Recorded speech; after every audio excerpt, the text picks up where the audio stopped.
고맙습니다. 이번에 우리 이 목사님 섬겨주신 여러분들께 감사하고 또 기도해 주신 여러분께 감사합니다. 지난 한 주간 동안 이런 원근각지에서 우리 함께 시간을 내서 기도할 수 있는 시간 가졌던 것도 하나님의 은총입니다.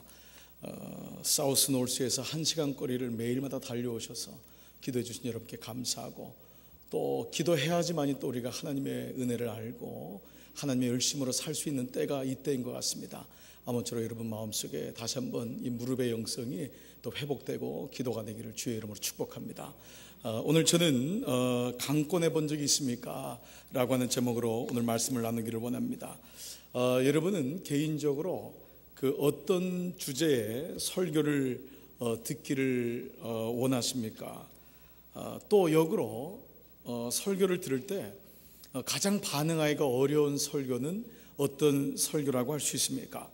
최근 크리스천 투데이 월드라고 하는 기독교 기관에서 이 크리스천들을 대상으로 해서 이 주일 설교에 대한 설문조사를 했습니다. 먼저는 어떤 설교를 듣기 원하는가라고 하는 질문에는 크게 성공적인 인생과 축복에 관한 설교는 46%였습니다. 그리고 상한 심령과 치유와 회복에 대한 설교는 28%, 가정의 회복과 자녀 교육에 대한 설교는 20%, 그 맨 마지막 설교가 이 전도에 대한 설교였는데 그것은 바로 5% 미만이었습니다. 그리고 그 다음 질문은 어떤 설교를 들을 때 가장 짜증납니까? 라고 하는 질문인데, 이건 좀 번역이 그런 것 같아요. 여러분 설교 들을 때 짜증나십니까? 어떤 설교 들을 때 이 말은 그다지 반응하고 싶지 않은 설교가 어떤 설교냐라는 건데요, 이 질문에는 전도 설교가 제일 많았고 그 다음이 헌금 설교고 그 다음이 회개 설교였습니다. 즉 우리가 목회를 잘하려면 이 세 가지만 안 하면은 된다는 겁니다. 이 전도, 헌금, 그리고 회개, 요거 빼면은 아주 성공적인 목회를 할 수 있고, 우리 피차간에 너도 행복 나도 행복 살 수 있는 바로 이 주제가 요 세 가지입니다. 그러므로 제가 이 세 가지 중에 한 가지를 설교할 땐 손을 들어서 표시해 주시면은 안 할 수 있을 것입니다. 전도, 헌금, 회개. 물론 이 질문은 미국인들을 상대로 한 질문이기 때문에 우리와는 좀 더 정서적으로 좀 다른 부분이 있을 수 있습니다. 그러나 그 본질적인 부분은 어느 정도 공감을 할 수 있을 겁니다. 즉 이 설문조사의 결과를 따르면은 오늘날 크리스찬들에게 있어서 전도 설교는 가장 듣고 싶지도 않고 가장 부담이 되는, 반응하고 싶지 않은 설교가 되었다는 거예요. 그런데 그 기사의 밑에는 이런 질문을 하고 있었어요. 그렇다면 왜 이런 현상이 일어났을까라는 것입니다. 과거 100년 전 미국에서 이 설문조사를 했다면은 어떤 결과가 있었을까라는 것입니다. 아마 100년 전에는 가장 듣고 싶었던 설교가 이 전도 설교가 아니었을까 우리는 짐작할 수 있기 때문입니다. 정말 전도 설교는 가장 거북한 설교일까? 불과 10년 전만 해도 그때는 가장 부담이 되는 설교가 헌금에 대한 설교였습니다. 미국에서는요. 근데 오늘날 미국에서는 가장 전도 설교가 반응하고 싶지 않은 설교로 자리를 잡고 있다는 것입니다. 이에 대해서 신학자 반 하우스라는 분은 하나의 이론을 제시했는데 참으로 적절한 설명이라고 할 수가 있었습니다. 그분은 오늘날의 기독교인을 가리켜서 좀 심한 얘기를 했는데요, 자폐증 크리스찬이라고 하는 얘기를 썼습니다. 자폐증 크리스찬, 이 자폐증이라는 것은 일반적으로 스스로를 자기 자신이나 다른 사람을 향해서 닫아버리는, 클로즈 시켜버리는 일종의 이 관계를 끊어버리는 증상이고 병이라고 할 수 있습니다. 한마디로 말하면 뭐냐? 숨어있는 그리스도인이라는 것입니다. 그리스도인은 그리스도인인데 숨어있는 그리스도인, 자기가 믿고 있는 바를 고백하지도 표현하지도 않는다는 것입니다. 내가 믿는 믿음에 대해서 그것을 본질적으로 진리라고 표현하지 못하는 것, 이것이 바로 자폐증 크리스찬이다라는 것입니다. 2001년에 그 새로운 해임금 밀레니엄 새천년을 시작하면서 세계 종교 영감이라고 하는 책이 있습니다. 세계 종교적인 어떤 그 현황을 분석해서 발표하는 책인데 아주 충격적인 발표가 나와서 세상을 깜짝 놀라게 했습니다. 그것은 1517년 중세 카톨릭 시대를 마감하고 이제 말씀으로 돌아가자고 하는 종교 개혁이 일어난 후 근 500년 동안 온 세상 이 지구상에 가장 많은 선교사를 파송하고 그래서 기독교의 종주국이라고 불려졌던 그 영국이란 나라가 모슬렘 국가가 되었다는 것을 발표했습니다. 이미 10년 전입니다. 여러분, 영국은 기독교 국가가 아닙니다. 물론 당연히 미국도 기독교 국가는 아닙니다. 영국은 공식적으로 발표를 했고 숫자적으로 모슬렘 인원이 훨씬 많다는 것을 발표했습니다. 당시 뒤늦게 영국의 캐톨릭과 성공회 개신교에서 신문 기사를 내는 등 부정적인 반응을 했지만은 실제로 이 일은 모든 사람들이 예견했던 일이었습니다. 그건 사실 놀랄 일이 아니었습니다. 어떻게 이런 일이 일어날 수 있을까? 이것을 반하우스는 자폐증 크리스천이라는 말로 표현했던 것입니다. 예수는 믿지만 더 이상 전하지도 않고 나타내지도 않고 숨어서 있는 것을 우리는 잘 믿는다고 생각했던 것입니다. 다소 무서운 이 무거운 주제가 될 수 있지만 이것은 예수님 말씀, 그 마지막 말씀에 대한 경시와 무시에서 온 자연스러운 결과라고 할 수 있습니다. 예수님의 마지막 말씀은 무엇입니까? 그것은 바로 내가 성령을 받았는지 안 받았는지, 하나님의 열심으로 살고 있는지 아니면 나의 열심으로 살고 있는지, 종교적 생활을 하고 있는지 믿음 생활하고 있는지에 대한 분명한 이 분별을 주게 되고, 마치 리트머스 용지를 통해서 이것이 화학적인 반응을 보여주듯이 우리 스스로를 구별할 수 있는 내용이라는 것입니다. 사도행전 1장 8절은 이 말씀이 있습니다. 오직 성령이 너에게 임하시면, 방법은 이것밖에 없습니다. 오직입니다. 성령이 임하는 것이 믿음입니다. 임하시면은 어떻게 되느냐? 너희가 권능을 받습니다. 성령은 우리에게 힘을 줍니다. 자기의 힘으로는 할 수가 없습니다. 종교적인 칼날을 가지고는 살 수가 없습니다. 목사기 때문에, 장로기 때문에, 권사기 때문에, 집사기 때문에, 모태신앙이기 때문에, 아버지가 교인이기 때문에 믿음 생활하는 건 한계가 있습니다. 그건 우리 자신을 봐도 알 수 있습니다. 그렇게 권능을 받으면은 예루살렘과 온 유대와 사마리아와 땅끝까지 이르러 내 증인이 되리라, 될 것이다. 성령을 받으면 어떻게 됩니까? 성령을 받으면 비로소 힘을 받습니다. 자기의 힘이 아닌 하늘로부터 온 힘을 받습니다. 그 힘이 있을 때 우리는 해석의 능력을 갖게 됩니다. 자기의 힘을 가지고 늘 오해하고 늘 편견에 빠집니다. 늘 우리는 삐딱하게 볼 수밖에 없고 상처를 입을 수가 없습니다.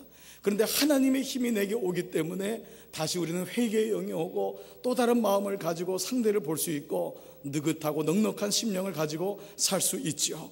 그 힘이 있을 때만이 증인될 수 있다는 것입니다. 다른 말로 하면은 증인이 되지 못하는 이유는 성령을 받지 않았기 때문입니다. 성령 없이 목회하라, 이 말은 미국 목사들끼리도 욕하는 가장 치욕적인 욕입니다. 성령 없이 목회해라. 성령을 받았지 않았기 때문에 드러날 증거할 힘을 공급받지 못하고, 당연히 그래서 그는 신부로서의 삶에 집중하지 못하는 삶을 살게 되는 것입니다. 사도행전 1장 4절 말씀, 너희는 예루살렘을 떠나지 말고 내가 내게 들은 바 아버지의 약속하신 것을 기다려라. 사랑은 집중이요, 사랑은 순종이요, 사랑은 기다림입니다. 이것이 힘입니다. 지난 2000년 동안 신부된 교회와 그리스도인들은 바로 이 기다림과 이 열망을 가지고 매 순간마다 하나님으로부터 힘받기를 소원했던 것입니다. 이것이 증인의 삶입니다. 신부는 복잡하지 않습니다. 아내가 복잡하면 남편이 살 수가 없습니다. 아내는, 신부는 심플한 것입니다. 그러나 아내만이 신부가 아닙니다. 모든 그리스도인들은 신랑 되신 예수님에게는 신부인 것입니다. 오직 신랑을 향해 마음을 쏟는 것이 신부입니다. 신부는 이것저것 마음이 나누어져서 복잡하지 않습니다. 두 가지 마음을 가지고 살지 않습니다. 여기선 이 얘기하고 저기선 저 얘기하지 않습니다. 세상 인포메이션에는 귀가 열려 있지만은 정작 신랑의 음성을 듣지 못한다면 그는 미련한 신부요, 어리석은 신부가 될 수밖에 없습니다. 그래서 우리는 이런 질문을 하는 것입니다. 나는 신부된 자로서 나의 마음을 어디에 쏟고 있는가? 예배라는 것은 하나님께 쏟는 것입니다. 기도는 하나님께로만 힘이 있음을 고백하는 순종입니다. 기도한다는 것은 순종한다는 것입니다. 그건 어떤 모이자고 하는 사람에게 순종하는 것이 아닙니다. 그건 하나님 앞에 순종하는 것입니다. 기도할 때 비로소 자기를 볼 수 있기 때문입니다. 우리는 10월 28일 새생명 축제라고 하는 영혼에 대한 이 마음을 갖기를 소망하면서 앞으로 5주 동안 말씀을 나누려고 하는데, 그 말씀은 오늘날 크리스천들이 가장 듣기 싫어하고 가장 부담이 되는 전도 설교를 5번에 걸쳐서 하겠습니다. 그래서 이 얘기를 들으시면서 여러분 마음속에 부디 신부의 마음이 되어서 이 말씀이 부담이나 듣기 싫은 말씀이 아니고 정말 예수님 말씀에 귀를 기울이는 그러한 기름 부음에 있는 시간 되시기를 주의 이름으로 축복합니다. 오늘 본문은 예수님께서 하늘나라의 주인 되시는 하나님께서 베푸시는 천국 잔치에 대한 설명을 하십니다. A certain person, 어떤 사람이 베푸는 banquet, 잔치로 이것을 비유합니다. 예수님이 비유로 말씀하시는 것은 우리가 깨닫지 못하기 때문에 그렇습니다. 아무리 얘기해도 깨닫지 못하기 때문에 비유로 말씀하십니다. 여러분, 이 땅에 사는 우리가 천국을 아무리 얘기해도 알 수가 있습니까? 여러분 자식들에게 인생에 대해서 얘기해도요, 애들은 절대 듣지 않습니다. This is my life, don't bother me. 내가 태어난 내 배로 낳은 아이도 아버지와 어머니의 얘기도 듣지 않는데 하물며 우리랑 다를 바가 없습니다. 하나님의 나라를 아무리 얘기해도 이 땅에 매여 사는 이상은 하나님 나라를 들을 수가 없고 이해할 수가 없습니다. 그래서 하나님은 그 많은 예화 중에 특별히 천국은 비유로 얘기할 수밖에 없었죠. 자, 16절은 그 비유의 시작이 이렇게 시작됩니다. 다 같이 한번 읽겠습니다. 시작. 예수께서 그에게 말씀하셨다. 어떤 사람이 큰 잔치를 베풀고 많은 사람을 초대하였다. A certain man was preparing a great banquet and invited many guests. 많은 사람을 초청장을 발행한 것 같습니다. 그런데 문제가 생겼습니다. 초청장은 발행했는데 초청장을 받은 사람들이 다 자기 일로 인해서 핑계를 대면서 잔치에 못 온다는 것입니다. 그래도 못 온다고 얘기한 사람은 그래도 양심 있는 사람이죠. 거의 안 온 거예요. 말한 사람도 있지만 그걸 대략 3가지로 얘기했더니, 첫 번째 사람은 밭을 사서 너무 바빠요. 두 번째는 밭을 샀으니까 그 밭을 갈아야 될 소가 필요한데 이 소가 잘 쓸 수 있나 없나를 시험해 봐야 되니까 소를 사서 못 가고, 어떤 사람은 결혼을 해서 잔치자리에 참여할 수 없다는 것입니다. 한마디로 짧게 말하면 뭐죠? 시간이 없다는 것입니다. 시간이 없어서 갈 수가 없다는 것입니다. 저는 이 말씀을 묵상하면서 2000년 전이나 지금이나 모든 인간에게 공통된 단어가 하나 있는데 시간이 없다는 것입니다. 저는 2000년 전에는 안 바쁠 줄 알았습니다. 나는 요즘만 바쁜 줄 알았어요. 근데 2000년 전에도 다 바쁘네요. 다 시간이 없대요. 이것이 주인의 초청에 대해서 반응했던 이유입니다. 그러나 참으로 이것은 이기적인 반응이 아닐 수 없습니다. 왜냐하면 이것은 엄밀히 말하면 바쁘기 때문에 못 가는 것이 아닙니다. 시간이 없기 때문에 못 가는 것이 아닙니다. 사람은 사랑을 하면은 시간은 만들 수밖에 없는 것이 시간입니다. 이 마음은 무슨 말이냐? 바로 이것은 마음이 없다라는 것입니다. 이것이 주인의 마음을 아프게 한 것입니다. 정말 바쁘면 주인이 이해를 합니다. 그러나 그것은 바쁜 것이 아니고 그의 마음이 빼앗긴 것입니다. 신부랑 눈을 마주치고 싶은 신랑에게 신부는 바쁘다고 한다는 것은 마음이 없다는 것입니다. 그것이 신랑의 마음을 아프게 하는 것입니다. 마음이 없다. 하나님 나라에 대해서 아무리 얘기해도 마음이 없습니다. 이 땅에서 천국의 소망을 얘기해도 마음이 없습니다. 이 땅에서 하나님의 풍요로우신가 공급하심에 대해서 얘기해도 마음이 없습니다. 예배를 통해 주시는 은혜를 얘기해도 마음이 없습니다. 기도를 해야 된다고 얘기해도 마음이 없습니다. 훈련을 받아야 된다고 얘기해도 마음이 없습니다. 가정에서 예배를 드리고 해보십시오라고 해도 마음이 없습니다. 그 기업을 하나님의 기업으로 삼아보십시오 해도 마음이 없습니다. 우리는 바쁘다고 얘기합니다. 그리고 우리는 다 바쁜 줄 알고 삽니다. 그러나 하나님 앞에서 우리는 알고 있습니다. 내게 마음이 떠났다는 것입니다. 하나님을 향한 그 마음. 그래서 그 믿음을 회복할 때 우리는 대부분 뭐라고 하냐면 첫사랑을 회복하고 싶다라는 것입니다. 첫사랑을 회복하고 싶다. 이것이 안 됐을 때 우리는 내 자신이 채우려고 애를 씁니다. 세상의 것으로 채워보고 싶어 합니다. 이것도 사보고 저것도 사보고 이것도 집어넣어보고 저것도 집어넣어보고 해봅니다. 밭도 사고 소도 사봅니다. 결혼을 하면 허무함이 없겠지라고 생각해서 결혼도 해봅니다. 그러나 어떤 것도 채워지지 않습니다. 바빠질 뿐입니다. 그 어느 날 시간이 없다고 하는 이 고백은 깨닫습니다. 이것은 내가 해야 될 고백이 아니고 시간의 주인 되시는 하나님이 어느 날 나에게 와서 이제는 시간이 없구나, 가자, 그 얘기를 주님이 하실 것입니다. 그때 우리는 시간이 없다고 얘기할 사람은 아무도 없습니다. 주님이 됐다고 하면은 다 가는 것입니다. 건강에도 때가 있습니다. 시간이 있습니다. 건강할 때 자기 마음대로 살다가 나중에 시간이 없다고 했는데 주님 건강을 걷어가시면은 그때 시간이 없다고 얘기할 수 없습니다. 물질도 하나님이 주시는 때가 있습니다. 그러나 물질의 시간도 시간이 없다고 하면 그것은 내가 할 고백이 아니라 주님의 고백입니다. 시간이 되었다, 끝이다, 가자. 그러면 모든 인생은 가는 것입니다. 그러므로 오늘 시간의 주인 되시는, 영혼이라고 하는 시간의 주인 되시는 그 주님께서 당신의 뱅킷에 초청하시는 것은 오늘 이 땅에 사는 이 시간이 영원한 시간이 아니고 너가 시간의 주체가 아니기 때문에 영원한 나의 나라를 경험하라고 하는, 영원한 나의 나라를 맛보라고 하는 하나님의 초청이자 일련의 훈련이라 할 수 있습니다. 그 훈련에 참여한 자만이, 그 초청에 응답한 자만이 이 땅이 전부가 아니라는 인식으로부터 벗어나서 하나님의 나라에 대한 마음을 갖게 되는 것입니다. 어떤 사람이 진정 그리스도인입니까? 이 땅이 전부라고 아는 것을 아니라고 고백할 수 있는, 부인할 수 있는 사람입니다.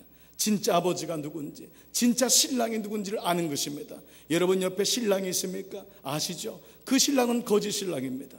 늘 말씀드렸지만 우리 남편 하지 마십시오. 우리 아빠 하지 마십시오. 그 아빠도 어느 순간 다 갑니다. 여러분의 자녀도 여러분의 자식이 아닙니다. 우리 새끼 하실 이유도 없습니다. 그 자식도 하나님의 자식이요, 때가 되면 나에게서 떠나가는 것입니다. 이것을 일련의 과정을 통해서 훈련하고 반복해서 그날이 됐을 때 놀라지 않게 하기 위한 것이 바로 그리스도인의 삶인 것입니다. 그러므로 죽음, 그 마지막은 그리스도인에게 마지막이 아닙니다. 그것은 새로운 시작인 것입니다. 그러나 하나님을 알지 못하는 사람에게 마지막은 고통과 불안과 두려움의 시간입니다. 끝의 시간입니다. 절망의 시간입니다. 오늘 저는 이 본문 말씀을 가지고 두 가지의 측면에서 말씀을 나눴으면 좋겠습니다. 첫 번째는 그 하나님의 잔치는 모든 것이 준비되었다라는 것입니다. 그렇습니다. 여호와는 나의 목자시니 내게 부족함이 없으십니다. 우리가 부족하여 주님이 부족한 것처럼 느껴지지만 부모는 그 자체로 부족함이 없습니다. 하나님은 부족함이 없습니다. 부모는 모든 것이 그 자녀를 위해서 준비된 자가 부모이기 때문입니다. 항상 모든 것이 풍부하게 준비되어 있습니다. 이것이 잔치요, 이것이 천국 뱅킷, 바로 하나님의 나라인 것입니다. 그 뱅킷은 모든 음식이 준비되어 있는 하나님 나라에 대한 비유를 말씀하고 있습니다. 어떤 사람이 그 잔치에 와서 음식을 먹을지, 즉 누가 구원을 받을지, 누가 하나님의 은혜를 경험할지는 알 수가 없습니다. 그런데 하나님의 나라는 완벽하게 준비되어 있는 것입니다. 그래서 우리에게 말합니다. 그저 오기만 하라고, 그저 오기만 하라고. 그런데 안 옵니다.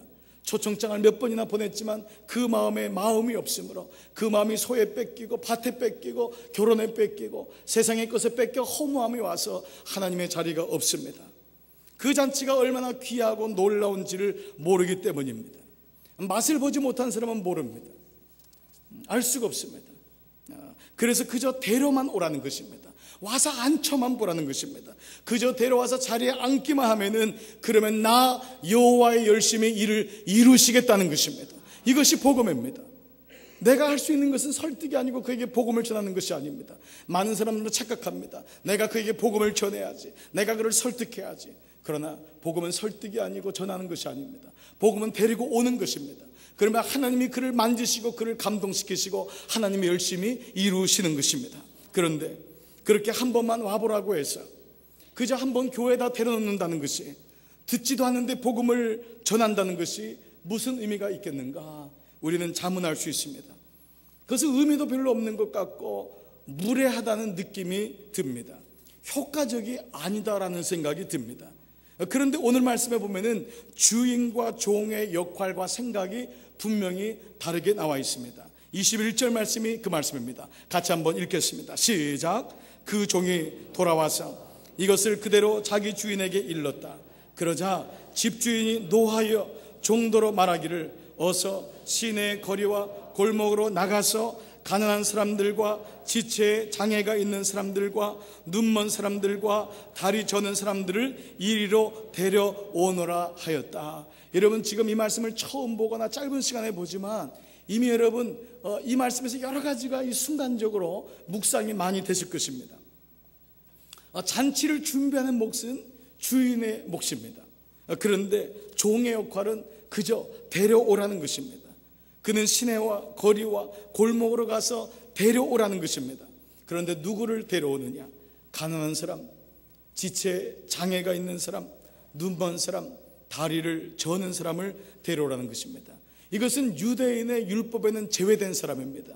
이 사람은 성전에 들어갈 수 없는 사람이고, 이 사람은 그야말로 하나님의 눈에서 벗어난 사람이라고 생각한 사람들입니다. 이것은 참으로 의미 있는 말씀입니다. 이것은 먼저 복음에 응답하는 사람은 어떤 사람이냐? 첫 번째로는 우리의 기대와는 다른 사람이라는 것입니다. 이것이 복음입니다. 복음은 우리가 그렇게 예상하고 그 사람이 올 것 같았던 그 사람이 아닙니다. 그렇게 시간을 들여서 이 집 올 때가 되었는데, 그렇게 공을 들였는데 그 사람은 끝까지 시간이 없다고 합니다. 얼마나 젠틀하게, 얼마나 고상하게 시간이 없다고 말하는지 모릅니다. 매번 올 것 같은데 매번 그 마음은 갈 것 같은데 다음에. 그런데 생각지 못한, 예기치 못한 사람이 그 초청에 반응합니다. 이것이 첫 번째, 복음에 응답하는 사람은 우리의 기대와는 다른 사람이라는 것입니다. 그리고 이것은 당시 구원에서 제외된 이방인들을 향한 복음이었습니다. 이방인에게까지 이제는 복음이 전파된다고 하는 예수님 말씀이셨습니다. 그래서 오늘 이 말씀의 마지막에는 초청장을 받은 사람 중에는 아무도 잔치의 맛을 보지 못할 것이다 라고 얘기 나와 있습니다. 이 복음이 유대인들만을 위한 것이 아니고 이방인들에게까지 가는 말씀이라는 것을 얘기하고 있죠. 저는 어제 이 말씀을 다시 묵상하면서 갑자기 마음이 따뜻해지고요, 울컥하는 마음이 또 드는 것입니다. 그것은 바로 이 사람이 바로 저 자신이라는 생각 때문이었습니다. 저는 초청장을 받지 못한 사람이었습니다. 저의 가정은 초청장이라는 초자도 보지 못한 사람이었습니다. 그 누구도 예상하지 못했던 사람이었고 가정이었습니다. 그랬던 가정에 복음이 들어왔고, 그랬던 사람이 복음에 응답하였습니다. 이것은 어느 누구도 예상하지 못했습니다. 제가 어렸을 때 다녔던 삼양동, 그 삼양교회는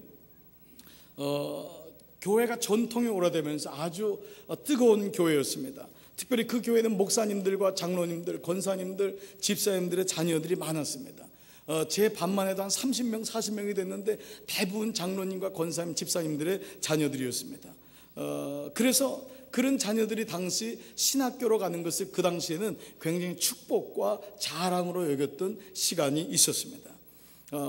그들은 다 총망받는 자녀들이었고 후에 훌륭한 목회자가 될 것이라는 생각을 하고 환영을 받았습니다.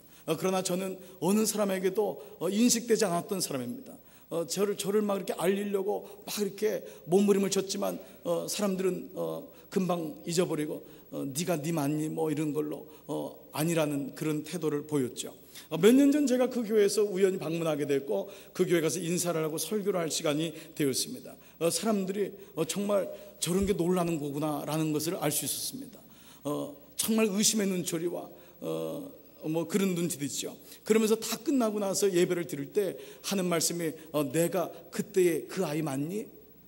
그 얘기를 하는 것입니다. 네가 네 맞나? 그 말입니다. 간단히 줄여서 말하면 네가 네 맞나? 그런데 이걸 말하면 우리는 뭐라고 합니까? 이것이 바로 은혜입니다. 은혜를 경험한 사람은 은혜를 갚는 것입니다. 왜냐하면 은혜의 빛을 줬기 때문에, 자력으로 예수를 믿었기 때문이 아닙니다. 전적인 하나님의 은혜로 초청장도 받아보지 못했던 사람이 하나님의 말씀에 응답하고 그 은혜를 받았기 때문에 그 은혜를 남은 시간 동안 갚는 일의 삶을 사는 것입니다. 우리가 믿었던 것이 아닙니다. 하나님이 하신 것입니다. 이것이 은혜인 것입니다. 이것이 영혼 구원을 향한 첫 번째 순종입니다. 그분이 모든 준비를 하십니다. 구원은 근본적으로 하나님의 일이십니다. 이것을 잊으면 안 됩니다. 종이 하는 일은 그저 주인의 명령에 순종해서 그저 그를 데리고 오는 것입니다. 사도행전 13장 48절 보면은 이방인들이 듣고 기뻐하며 하나님의 말씀을 찬송하며 영생을 주시기로 작정된 자는 다 믿더라. 하나님이 일하십니다. 하나님께 돌아오는 자는 하나님이 그의 마음에 믿음을 주시는 것이죠. 두 번째는 강권하라는 것입니다. 22절 23절 다 같이 한번 읽겠습니다. 시작. 그렇게 한 뒤에 종이 말하였다. 주인님, 분부대로 하겠습니다만 아직도 자리가 남아 있습니다. 주인이 종에게 말하였다. 큰 길과 산울타리로 나가서 사람들을 억지로라도 데려다가 내 집을 채워라. 개역성경 보면은 주인이 종에게 이르되 길과 산울가로 나가서 사람을 강권하여 데려다가 내 집을 채우라 라는 말씀입니다. Go out into the highways and along the hedges and compel them to come in. Compel them to come in. 그들이 들어오도록 compel, 그들을 강권하라는 것입니다. 우리가 전도하지 못하는 여러 가지 이유가 있을 수 있겠지만 오늘날 전도 설교에 대해서 가장 부담을 느끼는 이유가 여러 가지가 있겠지만 그 말씀 가운데 한 가지를 찾는다면 그것은 바로 이 강권이란 단어에 대한 부담입니다. 억지로라도 데려다가, 영어로도 compel them come in, to come in. 강권, 강하게 권면하라는 것입니다. 강권이란 말은 헬라어로 아난카손이라는 말인데요, 이 아난카손이란 말은 이런 뜻입니다. 기어코 그를 설득하여, 복음에 대한 게 아닙니다. 그를 일단은 뱅킷에 데려오도록, 그를 일단은 하나님 나라를 맛볼 수 있도록, 그리고 최선의 방법을 다하여 라는 것입니다. 즉 초청한 사람이 사형한다 할지라도 거기에 포기하지 말고 최선을 다하여 그를 설득하고 그가 초청을 받아들이도록 하라는 것이 강권이라는 의미입니다. 욕을 먹더라도, 시간을 뺏기더라도, 물질이 뺏기더라도, 아니면은 돈이, 아니면은 억지로 부려서라도, 너의 자존심이 구겨지더라도 억지로라도 강권하라는 말입니다. 그런데 이것은 오늘날 우리의 정서와는 좀 맞지 않는다는 것이 문제입니다. 여러분, 이 말에 대해서 별로 탐탁지 않게 여길 것입니다. 이제는 어느 누구도 강권을 싫어하는 시대입니다. 우리 교회에도 안내위원들이 보면은요, 참 제일 어려운 게 자리를 배치해주고 여기 앉으라고 하는 것도 참 어렵습니다. 그거 해가지고 그냥 가는 분도 있습니다. 교회에 왔는데, 내 마음대로 왔는데, 주차위원들이 어려운 게 여기다 차대라 했더니 안 합니다. 내 마음대로 하겠다는데 왜 네가 빨간 거 붙잡고 자꾸 이렇게 흔들고 이러냔 말이에요. 응? 그러면 창문 열고 막 그냥 어떤 사람은 그냥 가는 사람도 있습니다. 그렇게 어렵습니다. 이게 마음에 안 맞아서 안 나오겠다는 것입니다. 이게 싫어서 안 나오겠다는 것입니다. 그래서 얼마나 교회가 나이스하게 해보려고 합니까? 이렇게 해보려고 저렇게 해보려고. 그러면서 우리는 나이스한 것을 좋아합니다. 아이들도 요즘은 교육할 때 강권하면은 부모가 굉장히 힘들어합니다. 매도 때리지 못합니다. 한번 소리 냈다가 다음에 아이한테 가서 미안하다고 얘기합니다. 오늘 강권의 시대가 아니라는 것입니다. 오늘은 부드러움의 시대예요. 오늘은 감성의 시대다. 그래서 우리는 이 무례한 기독교로 보여지면 안 된다는 것입니다. 물론 지난 시간의 전도에는 문제가 있었습니다. 아무도 없는 광야에 가서 확성기를 가지고 얘기하고 나오라고 한다면 괜찮지만은 서울 한복판에서, 지하철에서, 노방에서, 백화점에서 예수 천당 불신지옥이라는 빨간 띠를 두르고 확성기를 가지고 안 믿으면 저주받는다고 하는 그런 메시지를 들을 때 어떤 사람 마음이 따뜻해지고, 아, 나도 교회를 가야 되겠구나, 저 저주를 받으면 안 되겠구나, 그런 마음으로 회개하고 돌아올 사람이 어디 있겠습니까? 우리도 그 자리에 있어봤지만 그런 얘기를 들을 땐 참 속이 상합니다. 전도를 저렇게 할 수밖에 없을까? 그런 마음 때문에 더 우리는 무례한 기독교에 대한 마음이 우리 안에 있습니다. 그런데 오늘 말씀이 시대를 초월하는 말씀이라면은, 예수님 말씀은 그때는 강권이란 말은 쓰이고 지금은 젠틀한 시대이기 때문에 이 말씀이 안 쓰인다면 이것은 진리의 말씀이 아닐 것입니다. 영혼을 향한 하나님이 강권이란 단어를 쓰신 이유는 무엇이었을까? 이것은 우리에게 어떻게 적용돼야 할까요? 사실 우리는 강권이란 말을 쓰신 예수님 말씀의 배경을 알아야 할 것입니다. 이것은 결코 어떠한 무리나 그 사람의 인권을 유린하거나 자유를 침해하는 강압적인 억압의 마음이나 행태가 아니라는 것을 알 수 있습니다. 이것은 딱 한 가지입니다. 이것은 바로 아비의 마음입니다. 아비의 마음이 아닌 것은 절대 강권할 수가 없습니다.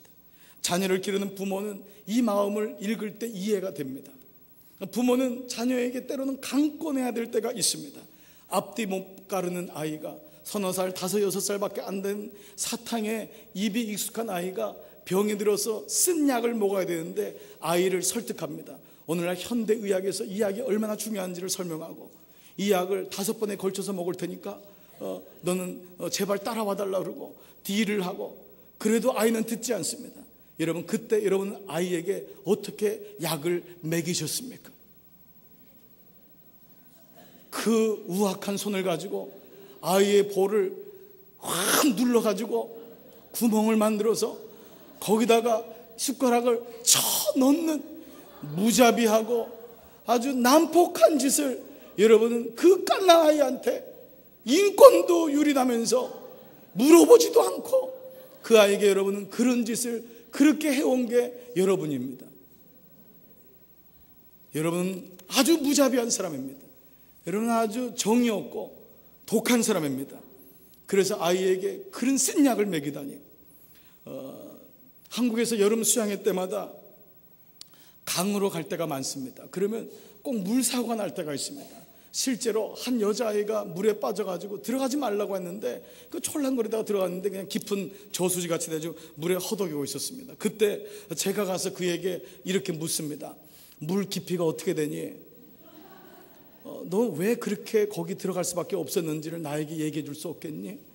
너의 부모는 하는 일이 뭐니? 내가 오른쪽으로 들어가기를 원하니? 왼쪽으로 들어가기를 원하니? 앞을 치기를 원하니? 뒤를 치기를 원하니? 여러분, 저는 어찌할 수가 없었어요. 난 수영을 잘 못하기 때문에, 겁이 났기 때문에. 그런데 그때 해병대 선생님이 한 분 계셨습니다. 그냥 들어가자마자 애 뺨을 갈기더라고요. 팍 갈기니까 아이가 그냥 그 자리에서 힘을 잃으니까요, 쭉 뻗으니까 그냥 머리를 붙잡고 데리고 나오더라고요. 그 방법밖에 없습니다. 물에 들어간 아이를 살려주겠다고 고분고분했다가 물에 들어간 사람의 손에 잡혔다가는 그 사람도 죽습니다. 수영을 잘하는 사람도 죽는 이유가 그 이유 아닙니까? 그래서 이걸 아는 사람은 무자비하게 갑니다. 강권해서 그를 쳐서라도 복종시키고 데려와야지 그 아이가 삽니다. 전동차가 오는데 술에 취한 어른 한 분이 차로에서 떨어졌습니다. 그 사람에게 다가가서 이렇게 묻습니다. 소주를 드셨습니까? 맥주를 드셨습니까? 몇 잔을 드셨길래 이렇게 정신이 없으십니까? 여기가 1호선입니까? 2호선입니까? 아십니까? 자녀는 몇 명이나 됩니까? 지금 전동차가 시속 몇 킬로 오는데 이걸 부닥치면 어떤 결과가 일어날지를 알고 있습니까? 소용이 없습니다. 그 순간에 뛰어 들어가야 됩니다. 그리고 물을 필요가 없습니다. 옆구리를 쳐버리든지 아주 잡아서 옆으로 철로 바깥으로 내동댕이를 쳐야지 살 수 있습니다. 왜 그렇습니까? 한 가지 때문입니다. 복음의 긴박성 때문입니다. 복음이라는 것은 그 자체가 긴박성입니다. 하나님은 인격적인 분이십니다. 그런데 그분은 우리를 구원하시는 일에 때로, 아니 자주 강권적인 방법을 사용하십니다. 아니, 사용하셔야 합니다. 처음에는 인격적인 방법을 통해서 초청장을 보내기도 하고 얘기하십니다. 거기 카드에는 이렇게 써 있습니다. 말로 할 때 나와라. 그러나 그 메시지를 읽는 사람은 거의 없습니다. 나는 바쁩니다. 내 인생은 나의 것입니다. 나는 하나님 생각하기엔 내 인생은 너무 복잡합니다. 우리들은 바쁘다는 이유로 그의 부르심에 거절합니다. 그런데 하나님이 인격적이라는 분은 여기 있습니다. 그분이 포기하지 않으신다는 것입니다. 이것이 그분의 인격입니다. 인격이라는 것은 너그러운 것이 인격이 아닙니다. 인격은 포기하지 않으시는 하나님 마음입니다. 우리가 그분을 포기하고 그렇게 시험 들고 그렇게 문을 닫을 때마다 하나님은 한 번도 우리를 포기하지 않으신 것입니다. 이것이 하나님의 열심이십니다. 이때 쓰시는 방법이 바로 강권이라고 하는 방법입니다. 사도 바울은 그래서 그는 이렇게 고백하고 있습니다. 그리스도의 사랑이 우리를 강권하시는도다. 그리스도의 사랑이 우리를 강권하시는도다. Christ's love compels us. 바울도 하나님의 강권에 의해서 예수님을 영접한 사람이었습니다. 눈에서 비늘이 벗겨지지 않자 강제로 그의 눈을 멀어서라도 하나님은 그를 예수께로 인도하십니다. 당시에는 손해보는 것이요, 꼭 그렇게 할 필요가 있는가, 눈까지 멀게 할 필요가 있는가 라는 것이지만, 시간이 지나면서 그리스도의 강권하심이 우리를 인도하신다고 바울은 그것을 Christ love, 하나님의 사랑이라고 얘기하고 있습니다. 하나님은 본성적으로는 인격적인 분이시나 구원의 문제에 있어서 그분의 자녀에게 있어서는 양보하지 않으십니다. 그것은 잠깐 누리는 이 땅에서의 도덕적 삶이나 혹은 윤리적인 삶, better life를 위한 것이 아니라 이 땅에서 한 번 사는 것으로 끝나는 것이 아닌 영혼에 대한 삶을 결정하는 문제이기 때문에 그렇습니다. 그래서 그분은 강권하시고 우리에게도 강권하라고 얘기하십니다. 그런데 이름에도 불구하고 우리가 강권하지 못하는 이유가 있습니다. 그것은 그 강권 이후 거기 따른 부작용이나 염려 때문입니다. 무리하다고 혹이나 좋지 않은 인상을 남길 것 같은 두려움이 옵니다. 인간관계가 깨어질 것 같은 염려가 옵니다. 그냥 나 혼자 잘 믿어도 되지, 굳이 뭐 그냥 잘 살고 있는 것 같은 저 사람에게 뭐 얘기를 하나라고 하는 마음이 있습니다. 또 내가 강권한다고 그가 과연 복음을 받아들일까라고 하는 두려움의 마음도 있습니다. 그리고 무엇보다도 종교는 자유지라고 하는 마음이 그리스도인들 안에 가장 큰 자리를 잡고 있습니다. 그렇습니다. 종교는 자유입니다. 그러나 생명은 자유가 아닙니다. 내가 믿는 예수님이 나에게 종교라면은 그건 자유를 선택하게 됩니다. 그러나 내가 믿는 예수님이 유일한 길이요 생명이요 진리라면은 그것은 종교가 아니고 생명이기 때문에, 예수님은 요한복음 14장 6절에서 예수께서 가라사대 내가 곧 길이요 진리요 생명이니 나로 말미암지 않고는 아버지께로 올 자가 없느니라. 이 말씀을 붙들고 사는 것이 그리스도인입니다. 이 말씀을 잃었을 때 영국의 사회는 오늘 내 가정의 문제가 되는 것이고 나에게도 문제가 되는 것입니다. 나는 혹시 또 하나의 종교적인 애들을 위해서 이민 왔으니까, 그냥 사니까, 안 믿는 것보다 좋으니까 아이들 교육을 위해서, 물론 예수님이 나의 구주라고 고백하지만 내 안에는 아직 종교적인 예수인지 생명의 예수인지 구별할 때가 필요합니다. 종교는 천국문을 통과할 수가 없습니다. 생명만이 천국문을 통과할 수 있기 때문입니다. 사랑하는 여러분, 아이에게 여러분은 공부를 가르치거나 친구를 선택할 때, 또 대학이나 진로, 직업 혹은 배우자를 결정해야 하는 과정에서 여러분 부모로서의 마음이 간절해지면 자녀를 설득하다가 이내 톤이 높아지고 어쩔 땐 울고 싶어지고 강권하고 싶을 때가 많습니다. 왜 그렇습니까? 그 아이가 인생을 모르기 때문에 얘기하고 싶은 것입니다. 그렇게 시간 낭비하지 말라고. 내가 조금 인생 살아보니까 아빠가 보니까 그 친구보다는 이 친구가 낫다고, 그 길보다는 이 길이 낫다고 얘기하는 것입니다. 너가 아직은 어리기 때문에 모른다는 것입니다. 그러나 그때마다 돌아오는 소리는 Don't bother me. I know. 나는 다 알고 있어. This is my life. 난 your life. 그 얘기를 들을 때마다 여러분은 절망하실 수 있습니다. 물론 개 중에는 지금까지 그런 얘기를 잘 들어서 좋은 자녀라고 할 수 있겠지만 자녀의 본질도 저항이요, 자녀도 죄인입니다. 어느 날 여러분의 얘기를 듣지 않을 것입니다. 아니, 안 듣는 것이 정상일 수 있습니다. 그러나 그때마다 우리는 하나님 앞에서의 나의 모습을 보게 되는 것입니다. 이것이 부모의 마음인 것입니다. 여러분은 하나님 마음을 알고 계십니까? 믿음이란 것은 어떤 행위가 아니라 하나님 마음에 대해서 아는 것입니다. 한 영혼을 향해서 그분의 마음을 가지고 그분에게 하나님을 전한 적이 언제였습니까? 강권하지 않거나 강권하지 못한 것은 혹시 우리의 믿음의 태도가 무례하지 않거나 고상해서가 아니라 바로 아버지의 마음이 없어지거나 그 아버지의 마음이 사라져서는 아닐까 물어보는 것입니다. 여러분은 가장 최근에 누군가를 강권하신 적이 언제이셨습니까? 사실 여러분도 그 누군가의 강권하심으로 여기까지 오지 않았습니까? 부모의 끈질긴 눈물 때문에 여기까지 오지 않았습니까? 아내의, 자녀들의 그 눈물 때문에 요만큼까지 믿음을 가지고 있지 않습니까? 어떤 영혼도 그냥 저절로 주님께로 나오는 영혼은 없습니다. 때가 되면 되겠죠. 그것은 하나님의 때가 아닌 자기의 때를 얘기하고 있음을 우리는 알고 있습니다. 예기치 못했던 사건이든 갑작스러운 환경의 변화이든 삶의 처절하고 깊은 회의를 통해서 하나님의 직접적인 강권하심을 통해서이든지 그 마음과 생각에 주시는 하나님의 거부할 수 없는, 저항할 수 없는 그 은혜와 그 은총 때문에 강권이든지, 그리고 우리라고 하는 하나님의 자녀를 통해서 영혼을 향해 갖는 강권적인 그 마음으로든지 죄성으로 가득하여 그 마음에 하나님 두기를 거부하며 나는 시간이 없다고 하는 인간들은 스스로 자원해서 하나님께 나오는 길은 없다는 것입니다. 그냥 나오지 않습니다. 저절로 나오지 않습니다.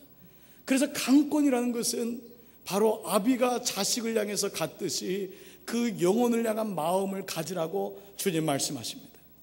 오늘날 무례한 기독교는 지양되어야 됩니다. 그러나 무례한 기독교를 표방해서 스스로가 고상한 척은 하지 말아야 됩니다. 고상한 데는 능력이 없습니다. 정말 내가 그 사람을 아버지의 마음으로 사랑한다면 강권합니다. 듣던 말든 생명이기 때문에 주님, 내가 만약 그 마음이 없다면 내 안에 생명을 주십시오. 정말 생명이 없기 때문에 강권하지 않는 것 아닙니까? 부모가 예수를 모르고 친지가 형제가 예수를 모르지만 어느 날 강권하심이 사라진 이 시대는 정말 고상하기 때문입니까? 아니면 확신이 없기 때문입니까? 오늘 이 마음이 리트머스 용지가 되어야 됩니다. 주님, 내 마음의 강권의 모양 아버지의 마음이 있게 하십시오. 사랑하지 않으면 결코 행할 수 없는 아버지의 마음을 내 안에 주십시오. 이 마음이 이번 5주간 동안 끊임없이 우리 자신을 두들겨 보면서 주님 앞에 영혼을 향한 마음을 회복하는 여러분 되시기를 주의 이름으로 축복합니다. 여러분, 김 목사님 말씀하신 주보 안에는